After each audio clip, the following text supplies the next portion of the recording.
بسم اللہ الرحمن الرحیم۔ رنگین کہکشاں، مصنف M.A. راحت۔ ایپیسوڈ 43۔ اسی روز شام کو جب میں حسن فیروز سے ملا تو میں اسے کہنے لگا، یار حسن، کرنل ہمایون آ رہے ہیں، مجھے اس بارے میں اطلاع مل چکی ہے۔ حسن فیروز اس بات پر بری طرح اچھل پڑا۔ آ رہے ہیں؟ وہ خوفزدہ لہجے میں بولا۔ ہاں۔ اوہ میرے خدا، اس کا مطلب ہے کہ میرا عشق تو ادھورا رہ جائے گا۔ دیکھو، فضول بات سے گریز کرو، بات سب کے کانوں تک پہنچ چکی ہے۔ خانم میمونہ مجھ سے شکایت کر رہی ہیں۔ کس سلسلے میں؟ یہی کہ وہ مشکل کا شکار ہیں اور تم یہاں تفریحات کر رہے ہو۔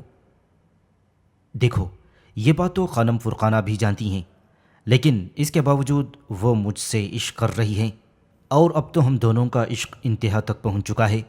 اب ہم ایک دوسرے سے شادی کرنے والے ہیں۔ ٹھیک ہے، اب اس کے بعد تم اپنے معمولات میں مصروف رہو، مجھے اس سے کوئی غرض نہیں۔ کیا تم سمجھ رہے ہو؟ ہاں، میں سمجھ رہا ہوں، اور تم واقعی مجھے میرے حال پر چھوڑ دو۔ میرا خیال ہے خانم فرقانہ سے اچھی محبوبہ مجھے دوبارہ دستیاب نہیں ہوں گی۔ میں اس سے شادی کر لوں گا، یقین کرو، میں اس سے شادی کروں گا۔ بھاڑ میں جاؤ تم، میں نے کہا، اور خاموشی اختیار کر لی۔ اب خانم میمونہ جانے اور وہ جانے، ویسے بھی یہ معاملات ذرا بالکل مختلف تھے، اور براہ راست میرا ان سے کوئی واسطہ نہیں تھا۔ مجھے معلومات حاصل کرنا تھیں، لیکن دوسری صبح بڑی سنسنی خیز تھی، اور میں یہ محسوس کر رہا تھا کہ کوئی ایسی بات ہو گئی ہے جس کی وجہ سے حویلی میں بھاگ دوڑ مچی ہوئی ہے۔ میں باہر نکل آیا اور سب سے پہلے مجھے رانا افضال ہی نظر آیا تھا۔ رانا افضال مجھے دیکھ کر رکا اور پھر تیز تیز قدموں سے چلتا ہوا میرے قریب آ گیا۔ کیا خانم سے ملاقات ہو گئی؟ اس نے چھوٹتے ہی سوال کیا۔ نہیں، کیوں، خیریت ہے؟ خانم خیریت سے ہیں، اور یہ بھاگ دوڑ کیسی مچی ہوئی ہے؟ اس کا مطلب ہے تمہیں رات کے واقعات معلوم نہیں؟ کیا واقعات ہیں رات کے؟ ان دونوں کو اغوا کر لیا گیا ہے، اور اغوا کرنے والے خاصی جارحیت کر گئے ہیں۔ چوکیدار شدید زخمی ہے اور ہسپتال پہنچ چکا ہے۔ اس کے علاوہ انہوں نے یہاں سائلنسر لگے ہوئے پستولوں سے گولیاں بھی چلائی ہیں، جس سے کہ رات کی ڈیوٹی دینے والے 2 ملازم اور 2 کتے شدید زخمی ہو گئے ہیں، بلکہ کتوں کے بارے میں اطلاع ملی ہے کہ وہ مر گئے ہیں۔ کیا؟ میں نے حیرت بھرے انداز میں پوچھا۔ ہاں۔ اغوا ہونے والوں کے بارے میں آپ کیا کہہ رہے تھے رانا افضال؟ وہ دونوں یعنی زیغم اور رباب کی بات کر رہا ہوں، انہیں ان کی رہائش گاہ سے اغوا کر لیا گیا ہے۔ وہ لوگ کھلے ہوئے گیٹ سے اندر داخل ہوئے تھے۔ چوکیدار نے انہیں روکنے کی کوشش کی تو انہوں نے چوکیدار کو جیپ سے ٹکر مار کر زخمی کر دیا۔ احاطے میں کل 2 کتوں کا بندوبست کیا گیا تھا۔ دونوں کتے کھلے ہوئے تھے۔ انہوں نے ان پر گولی چلائی، اور رات کو جاگنے والے 2 محافظوں پر بھی انہوں نے گولیاں چلا دیں۔ محافظوں کا کہنا ہے کہ ان کے چہرے ڈھکے ہوئے تھے اور ان کی تعداد 4 یا 5 تھی۔ دونوں محافظ بھی زخمی ہو گئے اور بے ہوش ہو کر گر پڑے، اور پھر ادھر، میرا مطلب ہے اس رہائش گاہ میں داخل ہو کر انہوں نے زیغم اور رباب کو اغوا کر لیا ہے۔ رباب بستر پر سو رہی تھی، اس کے جوتے، ویل چیئر، سب کچھ ایسے ہی مڑا ہوا ہے۔ بستر پر ایسے نشانات بھی ہیں جن سے ظاہر ہوتا ہے کہ اس نے جد و جہد بھی کی تھی، لیکن کامیاب نہیں ہو سکی۔ لیکن یہ سب پتہ کیسے چلا؟ میں نے سوال کیا۔ دوسرے ملازم چیخے تھے، چوکیدار زیادہ زخمی ہے اور اسے نظام آباد والے واحد ہسپتال میں داخل کر دیا گیا ہے، دیکھیں کیا ہوتا ہے۔ اور وہ دونوں حویلی میں ہی ہیں۔ بہرحال تمہیں اس بارے میں کچھ معلوم نہیں؟ کیا مطلب؟ یعنی میرا مطلب ہے، چلو خیر، تم جانو اور خانم جانے، کوئی کیا کر سکتا ہے۔ میں نے حسن فیروز کو دیکھا جو کہ چلا آ رہا تھا۔ اس نے آتے ہی مجھ سے کہا، خدا کا شکر ہے خانم فرقانہ کو کوئی نقصان نہیں پہنچا۔ وہ اس وقت سہمی ہوئی بطخ لگ رہی ہیں، اور قیں قیں کے علاوہ اس کے منہ سے کوئی اور آواز نہیں نکل رہی۔ یعنی آپ اسے چھو کر دیکھیں تو وہ قیں کرتی ہے۔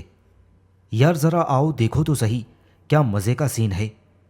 میں نے گھورتی ہوئی نگاہوں سے حسن فیروز کو دیکھا تو وہ شانے اچکا کر بولا، ٹھیک ہے، تمہیں اس سے کوئی دلچسپی نہیں، نہ صحیح، میرا تو مستقبل ہے وہ۔ اور تمہیں اندازہ ہے کہ حویلے میں کل کیا ہو گیا ہے؟ اس کے بعد بھی اگر تم اپنی تفریحات جاری رکھیں تو حسن، پھر مجھے دادا جان سے کہنے پر مجبور ہونا پڑے گا کہ حسن کسی بھی مسئلے میں میرے لیے درد سر ثابت ہو سکتا ہے۔ حسن فیروز مجھے عجیب سی نگاہوں سے دیکھتے ہوئے بولا، آخر ہو تو تم دادا جان کی تربیت یافتہ نا، اس کے علاوہ اور کیا کہو گے؟ چلو ٹھیک ہے، ظالم آسمان بن کر گر پڑو میرے سر پر، بتاؤ کیا کروں اب؟ کیا کسی کونے میں بیٹھ کر رونا شروع کر دوں؟ واقعہ کیا ہوا ہے تم مجھے کوئی تفصیل بتا رہے ہو؟ رانا افضل ایک طرف چلا گیا تھا، پھر میں نے مختصر الفاظ میں حسن کو ساری تفصیل بتائی اور حسن سنجیدہ نظر آنے لگا، اور پھر وہ بولا، 100%؟ کیا 100%؟ خانم یہاں کوئی کھیل کھیل رہی ہے، اور یہ کھیل دولت کے کھیل کے علاوہ اور کیا ہو سکتا ہے؟ ان دونوں کو قیدی بنا کر رکھا ہوا ہے، اور پھر اب یہ بھی ظاہر کرنا چاہتی ہے کہ وہ دونوں کوئی سازش کر رہے تھے۔ 100% وہ لوگ خانم ہی کے طلب کردہ ہوں گے، اور انہوں نے زیغم اور رباب کو اغوا کر لیا۔ ویسے رباب کیسی لڑکی تھی، میں تو اسے دیکھ بھی نہیں سکا۔ میں نے حسن فیروز کی بات کا کوئی جواب نہیں دیا، ابھی تک خانم سے ملاقات نہیں ہوئی تھی، پتہ نہیں اس کارروائی پر اس کی کیا کیفیت ہوگی اور اس پر کیا رد عمل ہے، لیکن اس وقت جو بھاگ دوڑ ہو رہی تھی اس کے تحت میرا خیال تھا کہ خانم سے ابھی ملاقات ممکن نہیں ہو سکے گی، اور ہوا بھی یہی۔ 4 مسلح افراد اس جگہ کھڑے تھے جس کی دوسری جانب خانم کی رہائش گاہ تھی۔ ملازمون تک کو اس طرف جانے کی اجازت نہیں تھی۔ میں اور حسن اس طرف پہنچے تو ان مسلح افراد میں سے ایک نے کہا، نہیں جناب، ہمیں حکم ملا ہے کہ جس وقت تک خانم ہمیں اجازت نہ دے کوئی اس طرف نہ جانے پائے۔ میں نے شانے ہلائے اور واپسی کے لیے پلٹا تو میں نے رانا افضال کو دیکھا جو خود بھی اسی طرف آ رہا تھا۔ یقیناً گارڈ نے تمہیں اس طرف جانے نہیں دیا ہوگا؟ ہاں، خانم تو خیریت سے ہے نا؟ میں نے پوچھا۔ پتہ نہیں، انہوں نے گارڈز یہاں متعین کر دیے ہیں اور گارڈز کسی کو بھی اندر جانے کی اجازت نہیں دے رہے۔ عجیب بات ہے، پھر آخر خانم کے پاس اندر ہے کون؟ کچھ پتہ ہی نہیں چل رہا، عجیب سا ماحول ہو گیا ہے۔ دن کے تقریباً 1 بجے کا وقت ہوگا، ہم لوگ کھانے وغیرہ سے فارغ ہو گئے تھے۔ حسن فیروز نے مجھے اطلاع دی تھی کہ غالباً خانم فرقانہ میمونہ کے ساتھ ہی ہے، کیونکہ وہ اپنی رہائش گاہ پر موجود نہیں ہے۔ میں اور حسن فیروز بھی باہر ہی تھے اور نہ جانے کیا کیا محسوس کر رہے تھے کہ ہم نے کچھ گاڑیاں گیٹ سے اندر آتی ہوئی دیکھیں۔ ان میں سے ایک لینڈ کروزر تھی اور دوسری جیپ، تیسری کار۔ لینڈ کروزر سے مسلح سپاہی نیچے اترے، جیپ سے کچھ افسران اعلیٰ اور کار سے 2 افراد اترے تھے جو سول ڈریس میں تھے، اور پھر یہ سب ایک جگہ جمع ہو گئے۔ مسلح افراد نے اسلحے کے ساتھ پوزیشن سنبھالی۔ افسران بالا جو پولیس کی وردیوں سے اپنے عہدوں کی نشاندہی کرتے تھے وہ آگے بڑھے، اور سادہ لباس والے دونوں افراد ان کی سرکردگی میں چل پڑے تھے، اور حسن فیروز رانا افضال کے ساتھ اس تمام صورتحال کو دیکھ رہا تھا۔ میں نے سرگوشی کے انداز میں حسن فیروز سے کہا، اس وقت کوئی سرگرمی دکھانے کی کوشش مت کرنا، کیونکہ اس وقت ان معاملات میں مداخلت کرنا یقینی طور پر دادا جان کے اصولوں کے خلاف ہوگا۔ حسن، تمہیں میری بات ماننی چاہیے، کیونکہ کچھ مواقع ایسے ہوتے ہیں جب مجبوراً کچھ چیزوں سے پرہیز کرنا پڑتا ہے۔ حسن نے غیر متوقع طور پر تعاون کرنے والے انداز میں گردن ہلائی اور پھر کہنے لگا، مجھے اور کسی بات کی پرواہ نہیں ہے، بس اپنی خانم فرقانہ پر کوئی آنچ نہ آنے پائے، باقی سب خیریت ہے۔ اب میں نے ایک گہری سانس لی۔ کم وقت حسن فیروز بھی اپنے مزاج میں تنہا ہی آدمی تھا۔ حالات کتنے ہی سنگین نوعیت کیوں نہ اختیار کر جائیں، اسے اپنی شرارتوں سے فرصت نہیں تھی۔ خیر، میں تو اسے اچھی طرح سمجھتا تھا، لیکن دنیا کا کوئی بھی شخص چاہے وہ کتنا ہی احمق کیوں نہ ہو، یہ بات نہیں سوچتا تھا کہ حسن فیروز کے ذہن میں خانم فرقانہ کے لیے کوئی خاص مقام ہوگا۔ میں تفریح پسند انسان تھا اور زندگی کے ہر دلچسپ عمل میں حصہ لینے کا خواہش مند رہتا تھا۔ اسے کسی بات کی پرواہ نہیں تھی بہرحال ہماری نگاہوں کا مرکز وہ تمام افراد تھے جو اندر آ گئے تھے۔ اس وقت خانم میمونہ کے متعین کردہ گارڈز بھی الگ ہٹ کر کھڑے ہو گئے تھے اور انہوں نے آنے والوں کو اندر جانے سے روکا نہیں۔ البتہ اس بات پر حسن فیروز نے کسی قدر ناخوشگوار لہجے میں کہا، جہاں ہماری یہ عزت اور یہ مقام ہو وہاں کے بارے میں تم کیا کہو گے؟ میں نے کوئی جواب نہیں دیا تو حسن نے برا سا منہ بناتے ہوئے کہا، لعنت ہے یار، بھلا یہ بھی کوئی بات ہوئی؟ وہ جو کہتے ہیں نا، دہقان کو میسر نہیں ڈبل روٹی، کیا تم سمجھ رہے ہو؟ پلیز شٹ اپ، میں نے کہا، اور حسن ایک گہری سانس لے کر خاموش ہو گیا۔ کچھ لمحے یہ خاموشی برقرار رہی اور پھر وہ بولا، اگر فرقانہ کا خیال نہ ہوتا تو یقین کرو اس وقت میں یہ عمارت چھوڑ دیتا۔ میں نے پھر بھی کچھ نہ کہا۔ جس طرح حویلی کے دوسرے ملازم صورتحال کے بارے میں معلومات حاصل کر رہے تھے، اسی طرح ہم بھی عام لوگوں میں شامل ہو گئے۔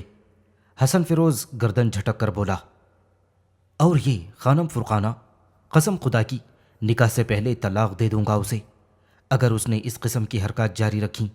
یعنی میں زیادہ اہمیت کا حامل ہوں یا خانم میمونہ؟ میں تو مستقبل میں اس کا مجازی خدا بننے والا ہوں۔ ویسے یار، یہ جملہ ہی بڑا عجیب، اور لغت میں یہ الفاظ ایجاد کرنے والوں کو کم از کم ایسے جملوں پر سزا ہی ملنی چاہیے۔ عقیدت کا اگر کوئی رشتہ قائم کرنا ہی ہے تو اور بھی بہت سے الفاظ ہو سکتے ہیں۔ سب سے زیادہ کباڑہ ان شاعروں نے کیا ہے جوش جذبات میں نہ جانے کہاں سے کہاں پہنچ جاتے ہیں۔ وہ تمہیں ایک شعر یاد ہے؟ حسن، تجھے خدا کا واسطہ اس وقت مجھے کوئی شعر یاد نہ دلا۔ تو پھر ٹھیک ہے، میری یہاں موجودگی کیا معنی رکھتی ہے؟ اس نے کہا اور واپسی کے لیے مڑ گیا، لیکن پھر کچھ فاصلے سے رانا افضال کو آتے ہوئے دیکھ کر گھومتا ہوا پھر میرے پاس آن کھڑا ہو گیا۔ مجھے اس کی اس حرکت پر ہنسی آ گئی۔ میں نے کہا، اس میں کوئی شک نہیں حسن کہ تمہاری قربت ذہن کو ایک خوشگوار تاثر دیتی ہے، لیکن کبھی کبھی جب ذہن الجھا ہوا ہو تو تھوڑی سی کوفت بھی ہونے لگتی ہے۔ رانا افضال اس طرف آ رہا ہے؟ ہاں، میں نے جواب دیا۔ اتنی دیر میں رانا افضال ہمارے پاس پہنچ چکا تھا۔ اس کے بولنے سے پہلے ہی میں نے کہا، رانا صاحب، کچھ بات سمجھ میں نہیں آ رہی۔ رانا افضال نے ایک ٹھنڈی سانس لی اور پھر بولا، آپ یہی کہنا چاہتے ہیں کہ مالکوں کا کھیل ہے اور ملازم چاہے مالک کے لیے 1000 بار زندگی قربان کر دے لیکن نہ اس کا رازدار بن سکتا ہے اور نہ اس کی اتنی قربت حاصل کر سکتا ہے کہ اس کے ہر کام میں دلچسپی لے سکے؟ کیا تمہیں ان لوگوں کے بارے میں معلوم نہیں کہ یہ کون ہیں اور یہاں کیوں آئے ہیں؟ دیکھنے سے تو اتنا پتہ چل چکا ہے کہ یقینی طور پر دارالحکومت سے آئے ہوں گے۔ لینڈ کروزر اور دوسری گاڑیاں مٹی میں لتھڑی ہوئی ہیں، جس سے اندازہ یہ ہوتا ہے کہ فاصلہ طے کر کے یہ یہاں تک پہنچے ہیں۔ جہاں تک لباس وغیرہ کا تعلق ہے تو اس سے بھی کوئی دقت پیش نہیں آتی، کیونکہ سیدھی سی بات ہے کہ پولیس کے اعلیٰ افسران ہیں۔ بس اس سے زیادہ مجھے کچھ اور معلوم نہیں۔ بیرسٹر صاحب، آپ کو اگر اتنا بھی معلوم نہیں تو تعجب کی بات ہے۔ دیکھو، طنز کرنے کی کوشش مت کرو۔ پہلی بات تو یہ ہے کہ جس طرح انسان اپنے رزق کے حصول کے لیے ہر کوشش کرتا ہے، اسی طرح میں بھی یہاں ایک ایسے ہی انسان کی حیثیت رکھتا ہوں، اور یہ بات تم بھی جانتے ہو، میں بھی جانتا ہوں کہ اگر خانم میمونہ ارب پتی بن جائیں تو بھی ان ارب روپیوں میں سے ہمارا کچھ حصہ نہیں ہوگا۔ ہمیں جو ملتا ہے وہی ملتا رہے گا۔ اس حساب سے ہمیں اتنا ہی کرنا چاہیے جتنا ہمارے لیے ضروری ہے یا جتنے کا ہمیں معاوضہ ملتا ہے۔ ٹھیک، بالکل ٹھیک ہے، میں اب سے پورا اتفاق کرتا ہوں رانا صاحب۔ ویسے کیا آپ شادی شدہ ہیں؟ حسن فیروز نے سوال کیا۔ رانا افضال اس دوران حسن فیروز کی شخصیت کے بارے میں خاصی حد تک اندازہ لگا چکا تھا، چنانچہ اس نے حسن فیروز کی بات کا کوئی جواب نہیں دیا اور خاموشی سے سامنے دیکھتا رہا۔ وہ خاصی سنسنی کا شکار نظر آ رہا تھا۔ آپ نے میری بات کا کوئی جواب نہیں دیا، یوں لگتا ہے جیسے اہلیہ سے زیادہ اچھے تعلقات نہیں ہیں۔ بھائی حسن صاحب، میں آپ کی طرح صاحب اختیار نہیں ہوں۔ قدرت نے آپ کو کچھ خصوصی قوتوں سے نوازا ہے، آپ ان سے فائدہ اٹھا رہے ہیں۔ آپ یقین کیجئے، بڑی عزت کرتا ہوں میں آپ کی۔ کیوں؟ حسن فیروز نے بڑا بےتکا سا سوال کر ڈالا۔ عزت کرنے کے لیے کیوں کی کوئی گنجائش نہیں ہوتی، لیکن کچھ وجوہات ہوتی ہیں۔ میرے ذہن میں آپ کے لیے عزت کا جو تصور ہے نا، وہ اس لیے ہے کہ حالات کسی بھی طرح کے ہوں، آپ ہنسنا مسکرانا جانتے ہیں۔ اس کے علاوہ اس قدر جرت ہے آپ میں کہ آپ کسی سے بھی، آپ اپنی کسی بھی خواہش کا اظہار کر دیتے ہیں۔ یہ معمولی بات نہیں ہوتی۔ خانم فرقانہ جو کچھ بھی ہیں، لیکن اتنا تو آپ کو بھی معلوم ہے اور میں بھی جانتا ہوں کہ بہرطور وہ خانم میمونہ کی مہمان ہیں۔ بڑے لوگوں کے مہمان بڑی حیثیت کے حامل ہوتے ہیں، لیکن آپ نے ان کے ساتھ جو رویہ اختیار کیا ہوا ہے، سچ کہتا ہوں کہ عام آدمی کے بس کی بات نہیں ہے۔ آپ نے تو میری اتنی ساری تعریفیں کر ڈالی کہ میں پریشان ہو گیا ہوں۔ میرا دل چاہتا ہے کہ جھک کر آپ کے پاؤں چھو لوں، لیکن خیر، بقول آپ کے انسان کو ایک حد تک جذباتی ہونا چاہیے۔ میں ایک حد تک ہی جذباتی ہو رہا ہوں۔ آپ کا بے حد شکریہ، آپ نے مجھے کسی قابل سمجھا۔ خیر، اس بات کو چھوڑیں، اب یہ بتائیے کہ ان سارے معاملات کا حل کیا ہوگا؟ کون سے معاملات کا؟ رانا افضال نے تعجب بھرے لہجے میں پوچھا۔ میرا مطلب یہ ہے کہ کیا یہ افراد محترمہ رباب اور زیغم صاحب کی بازیابی کے لیے آ رہے ہیں؟ میں عرض کر چکا ہوں کہ یقین کریں مجھے بھی کوئی خاص معلومات نہیں ہے۔ بہرحال خاموشی کے سوا اور کوئی چارہ کار نہیں تھا، چنانچہ ہم اپنے طور پر مطمئن ہو گئے۔ اتنی دیر میں خانم فرقانہ باہر آئی اور حسن فیروز نے بہت ہی دوستانہ انداز میں آگے بڑھ کر خانم فرقانہ کا استقبال کیا۔ میں اور رانا افضال کچھ فاصلے پر رہے تھے۔ خانم فرقانہ آہستہ آہستہ چلتی ہوئی حسن فیروز کے ساتھ وہاں سے دور نکل گئی۔ رانا افضال نے گہری سانس لے کر کہا، آپ یقین کریں جناب کہ یہ شخص جو آپ کا ساتھی ہے نا، یہ دنیا کا سب سے بڑا ساحر ہے۔ میں اس کی جادوگری کا دل سے قائل ہو گیا ہوں۔ میں نے کوئی جواب نہیں دیا۔ رانا افضال آگے بڑھا، لیکن سیکیورٹی گارڈز نے اسے بھی روک دیا تھا اور وہ ان سے الجھنے لگا، پھر نفرت سے منہ بناتا ہوا ایک جانب چلا گیا۔ میں اپنی آرام گاہ میں آ گیا تھا۔ حسن فیروز بہرحال خانم فرقانہ سے ملاقات کرنے کے بعد کچھ نہ کچھ معلومات لے کر ہی آئے گا۔ میں نے لیٹے لیٹے سوچا اور اس بات پر مسکرانے لگا کہ وہ جو کچھ بھی ہے، لیکن اپنے لیے کوئی نہ کوئی راستہ نکال لیتا ہے۔ بہرحال کرنل ہمایون نے میرے سپرد جو ذمہ داری کی تھی، اپنے طور پر میں اس کی تکمیل میں مصروف تھا۔ اب اگر اس طرح سے راستے رک جاتے ہیں تو اس میں میرا تو کوئی قصور نہیں تھا۔ حسن فیروز کے آ جانے سے یہ سلسلہ ختم ہو گیا تھا۔ وہ یقینی طور پر کوئی تیر مار کر آیا تھا، کیونکہ اس کے چہرے کے نقوش بتاتے تھے کہ کچھ نہ کچھ ہوا ہے۔ میں نے سوالیہ نگاہوں سے اسے دیکھا۔ وہ بڑی شان سے بیٹھ گیا۔ وہ تیار ہو گئی۔ اس نے کہا، کون؟ فرقانہ کی بات کر رہا ہوں۔ خانم فرقانہ کہلاتی ہیں نا؟ اب تو مجھے خان حسن فیروز کہو گے۔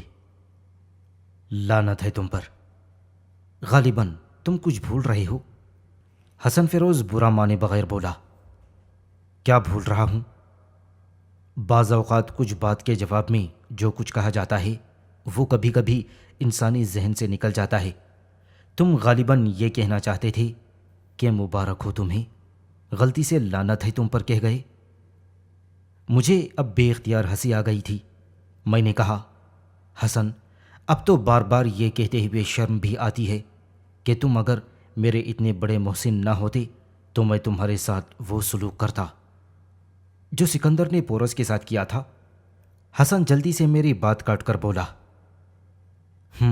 آدمی سمجھدار ہو۔ اچھا، اب اس سمجھدار آدمی سے کچھ باتیں تو سن لو۔ اسی کے لیے تو تمہارا انتظار کر رہا تھا۔ وہ مان گئی ہے۔ خانم فرقانہ؟ ہاں۔ مگر تم اس سے شادی کر لو گے؟ یار، ایسے خوش نصیب دنیا میں کہاں ہوتے ہیں جو کسی کو چاہیں اور وہ اسے مل جائے۔ اصولی طور پر حسن، تمہیں اس کا احترام کرنا چاہیے۔ وہ تمہاری ماں بھی نہیں بلکہ دادی کی عمر کی ہے، کیا سمجھے؟ یاد رکھو، ایک بات کہوں تم سے، انسان کے سر میں اگر پھوڑا ہو اور اس کے باوجود وہ عام لوگوں جیسی باتیں کرے تو اس کا مقصد یہ ہے کہ جھوٹ بولتا ہے۔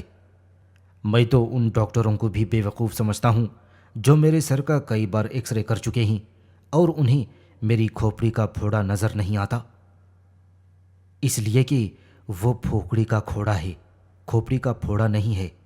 میں نے کہا، تم چاہے کچھ بھی کہہ لو، میں اسے اپنی فطرت کے مطابق نام دیتا ہوں۔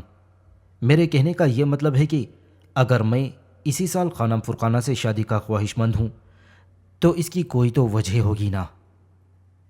تم فضول باتیں کر رہے ہو حسن۔ میں تو یہ سوچ رہا تھا کہ تم یقینی طور پر خانم فرقانہ سے یہ معلوم کر آئے ہوگے کہ آنے والے کون لوگ تھے اور کس مقصد کے تحت آئے تھے۔ ارے وہ بھی کوئی بات تھی، معمولی سی بات، اور ظاہر ہے اگر فرقانہ اپنے مجازی خدا کو یہ تمام باتیں نہیں بتائے گی تو کیا تمہیں بتائے گی؟ ہاں، وہی تو میں تم سے معلوم کرنا چاہتا ہوں۔ میں اٹھ کر بیٹھ گیا۔ کوئی خاص بات نہیں، رباب اور زیغم اغوا ہو گئے ہیں، غالباً ان کی رپورٹ پہنچی ہے اور خانم میمونہ ایک بڑی شخصیت کی مالک ہیں، چنانچہ انکوائری آئی تھی۔ بڑے لوگوں کے لیے بڑی انکوائری آتی ہے۔ پولیس کے اعلیٰ ترین افسران، اسپیشل ڈپارٹمنٹ کے کچھ افراد تفصیلات معلوم کر گئے ہیں اور یہ جاننا چاہتے ہیں کہ ان دونوں کے اغوا میں کس کا ہاتھ ہو سکتا ہے، حالانکہ یہ نہایت احمقانہ بات تھی۔ کیوں؟ میں نے چونک کر پوچھا۔ ایک ہاتھ سے دونوں اغوا نہیں کیے جا سکتے۔ ایک ہاتھ سے؟ تو اور کیا، وہ یہی بتا رہی تھی کہ ان دونوں کے اغوا میں کس کا ہاتھ ہو سکتا ہے۔ اب تو مجھے یہ بتاؤ، ایک ہاتھ سے دو افراد کو اغوا کیا جا سکتا ہے؟ ناممکن مائی ڈیئر گل مراد، یہ ناممکن ہے۔ اس پر میں ایک ٹھنڈی سانس لے کر خاموشی سے حسن فیروز کی صورت دیکھنے لگا، اور پھر میں نے کہا، کیا ان لوگوں کو خانم میمونہ نے طلب کیا تھا؟ 100%۔ کیا مطلب؟ میں نے چونک کر پوچھا۔ مطلب یہ کہ خانم میمونہ نے باقاعدہ رپورٹ دی تھی کہ رباب اور زیغم اغوا ہو گئے ہیں، اور چونکہ وہ ان کی سوتیلی ماں ہے اسی لیے اس کی پوزیشن خطرے میں پڑ گئی ہے۔ خصوصی طور پر محکمہ اس بات پر توجہ دے اور ان کی بازیابی کے لیے کوشش کرے۔ غالباً وہ لوگ معلومات وغیرہ لے کر گئے ہیں۔ عجیب معلومات تھیں، یہاں تو ہم سے کسی نے بھی کوئی سوال تک نہیں کیا۔ اعلیٰ محکمے کے اعلیٰ لوگ ہوتے ہیں، ان کا اپنا کوئی طریقہ کار ہوگا، ہمیں اس پر کیا اعتراض ہو سکتا ہے؟ حسن فیروز نے جواب دیا اور پھر بولا، سنا ہے باہر سے آنے والے مہمان کچھ گھنٹوں کے اندر اندر یا زیادہ سے زیادہ ایک دن کے اندر اندر یہاں پہنچ جائیں گے۔ حالانکہ ایسی حالت میں مہمان نوازی بڑی عجیب چیز ہوتی ہے۔ میں نے کہا، اب تم کسی کو کسی کے گھر آنے سے کیسے روک سکتے ہو؟ حسن فیروز نے کہا، تم بھی ٹھیک کہتے ہو، بس میں اس وقت دو حصوں میں تقسیم ہو گیا ہوں۔ وہ دو حصے کیسے؟ ایک تو خانم فرقانہ اور ایک تم۔ سمجھ میں نہیں آتا کہ زیادہ وقت تمہارے ساتھ گزاروں یا اس کے ساتھ۔ میرا خیال ہے تم سارا وقت خانم فرقانہ کے ساتھ ہی گزارو، اور جب تمہارے سر کے تمام بال صاف ہو جائیں اور وہ جوتے مار مار کر تمہارا سر گنجا کر دے تو میں تمہیں خوش آمدید کہوں گا۔ اس پر حسن فیروز نے کہا، اس کے علاوہ بھی تم کچھ اور کہہ سکتے ہو، دشمن کہیں کے۔ اور پھر وہ تیز تیز قدموں سے کمرے سے باہر نکل گیا۔ مسکرانے کے علاوہ میں اور کر بھی کیا سکتا تھا؟ دن گزر گیا۔ رات کا کھانا کھانے کے بعد یہ اندازہ ہو گیا تھا کہ آج شاید خانم میمونہ سے ملاقات نہ ہو۔ پتہ نہیں حسن فیروز نے کچھ اور معلومات حاصل کر لی تھیں یا نہیں۔ کھانے پر صرف خانم فرقانہ ساتھ تھی، خانم میمونہ نہیں تھیں، اور حسن فیروز کھانے سے فراغت حاصل کرنے کے بعد فرقانہ کے ساتھ ہی باہر چلا گیا تھا۔ رانا افضال نے بھی مکمل ڈیرا جما رکھا تھا۔ میں ٹہلتا ہوا باہر نکل آیا اور حویلی کے بغلی حصے میں لان پر چہل قدمی کرنے لگا۔ تبھی اچانک مجھے دور سے میمونہ خانم آتی ہوئی نظر آئی، غالباً میری ہی جانب آ رہی تھی، اور میں اپنی جگہ کھڑے ہو کر اسے دیکھنے لگا۔ وہ میرے قریب آ گئی اور بولی، سوری ڈیئر، اس دوران تم میرے بارے میں نہ جانے کیا کیا سوچتی رہی ہوگی، لیکن بس مجبوریاں سمجھو، بڑی الجھنوں کا شکار ہو گئی ہوں۔ اس میں کوئی شک نہیں کہ کرنل ہمایوں سے میں نے اپنی امداد کی درخواست کی تھی۔ میں جانتی ہوں کہ ایسے کام لمحوں میں نہیں ہو جاتے، ان میں وقت صرف ہوتا ہے، لیکن بعض شخصیتیں ایسی ہوتی ہیں جو ایک نگاہ دیکھنے سے ہی اپنی سی لگنے لگتی ہیں۔ اور اگر تم اسے میری خوشامد نہ سمجھو تو میں تمہیں سچ سچ بتائی دے رہی ہوں کہ تمہاری شخصیت مجھے ایسی ہی لگتی ہے۔ کبھی کبھی تو دل چاہتا ہے کہ دل کے سارے راز تم پر کھول دوں، لیکن دل کی چاہتوں سے کیا ہوتا ہے؟ دل تو بعض اوقات ایسی فضول فرمائشیں کرتا ہے کہ انسان انہیں کبھی بھی پورا ہی نہ کرنے پائے۔ وہ خاموش ہو کر خلا میں گھورنے لگی۔ میں اس کے ان الفاظ کے لیے مناسب جواب سوچ رہا تھا۔ بہرحال نہ مجھے خانم میمونہ سے کوئی خاصی دلچسپی تھی اور نہ ہی میں کچھ ایسے جذبات پاتا تھا جس کے تحت خانم میمونہ سے میں اس کیفیت کا اظہار کرتا جو اسے مطمئن کر دے۔ لیکن پھر وہی خیال تھا، پیشہ ورانہ ذمہ داریاں نبھانے کے لیے انسانوں کو نہ جانے کتنی منافقت کرنا پڑتی ہے۔ خانم میمونہ چند لمحوں کے بعد پھر میری طرف متوجہ ہوئی اور کہنے لگی، آج دن بھر کی کیفیت کا علم نہیں ہوگا؟ ہاں، میں نے کئی بار آپ کے پاس آنے کی کوشش کی، لیکن آپ کے گارڈز نے ہمیں روک لیا تھا۔ اگر اس بات کا برا نہ مانے ہو تو میں انتہائی معذرت خواہ ہوں۔ اصل میں شاید تم اس بات پر یقین نہ کرو کہ میں شدید ذہنی بحران کا شکار ہوں، اور اس بحران کی وجہ تم سمجھ سکتے ہو۔ رباب اور زیغم دو ایسے بے ضرر کچوے نظر آتے ہیں جو کسی کو کوئی نقصان نہ پہنچائیں، لیکن میں یقین نہیں کر سکتی ان پر۔ کون جانے کس منصوبے کے تحت وہ خود ہی غائب ہو گئے ہوں، کچھ نہیں کہا جا سکتا، اور وہ ایسا کر سکتے ہیں، لیکن اس وقت ان حالات میں جب کچھ معزز مہمان یہاں آ رہے ہیں اور مجھے ان کی بہترین پذیرائی کرنی ہے، ان دونوں کا یہ طرز عمل میرے لیے کس قدر تکلیف کا باعث ہے میں بتا نہیں سکتی۔ میں نے بذات خود ہوم سیکریٹری سے رابطہ قائم کرنے کے بعد انہیں ان دونوں کی گمشدگی کی اطلاع دی ہے، اور پھر اسی کے نتیجے میں پولیس اور اسپیشل ڈپارٹمنٹ کے کچھ لوگ مجھ سے معلومات حاصل کرنے یہاں آئے تھے۔ اصل میں یہ نہیں چاہتی کہ معزز مہمانوں کی موجودگی میں میری اس حویلی میں کسی ایسی الجھن کا احساس ہو، اور میں نے ان کے لیے ہدایت کر دی ہے۔ پلیز تم بھی اس بات کا خیال رکھنا، یہاں کا ماحول خوشگوار رہنا چاہیے، یہ کچھ وقت کے لیے بے حد ضروری ہے۔ میں تمہیں خاص طور سے اس بارے میں بتا دینا چاہتی ہوں، اگر کوئی الجھن پیش آ بھی جائے تو خوش اسلوبی سے اسے ٹال دینا۔ کیا میں تم سے اس بات کی امید رکھوں؟ بالکل خانم میمونہ، میں ہر لحاظ سے آپ کا ساتھی ہوں اور آپ سے منحرف نہیں ہوں گا۔ کاروباری طور پر بھی اور اخلاقی طور پر بھی آپ تنہا خاتون ہیں، اور جس طرح آپ نے یہاں کے نظام کو سنبھال رکھا ہے، بلا شبہ ایک تنہا خاتون کے لیے یہ سب کچھ ممکن نہیں ہے، لیکن آپ نے ایسا کیا ہے، اور اس لحاظ سے آپ میری نگاہ میں قابل عزت ہیں۔ پھر میرے لیے جس وقت بھی جو خیال فرمائے مجھ سے کہہ دیں۔ کرنل ہمایوں نے بے شک مجھے یہاں کے حالات کے بارے میں آپ کی مدد کرنے کے لیے بھیجا ہے، لیکن ذاتی طور پر بھی میں بہرحال آپ کی ہر خدمت کے لیے حاضر ہوں۔ خانم نے عجیب سی نگاہوں سے مجھے دیکھا اور پھر بولی، خدا کرے کبھی کوئی تنہا نہ ہو۔ ایک تنہا دل کو اگر کسی کے اس قدر دلداری کے الفاظ مل جائیں تو اس کا دل چاہتا ہے کہ اپنے آپ کو اس کے سپرد کر دے کہ جس نے اس سے یہ الفاظ کہے ہیں۔ آہ کاش میں بھی ایسا کر سکتی۔ اس پر میرے کان کھڑے ہو گئے۔ ایک عورت کی زبان سے نکلنے والے یہ الفاظ سادگی کے بھی حامل ہو سکتے ہیں، اور ان کے پس پردہ کوئی اور کہانی بھی ہو سکتی تھی کہ حسن فیروز جیسے تو سب نہیں ہوا کرتے، اور اس بات سے مجھے سنبھلنا چاہیے۔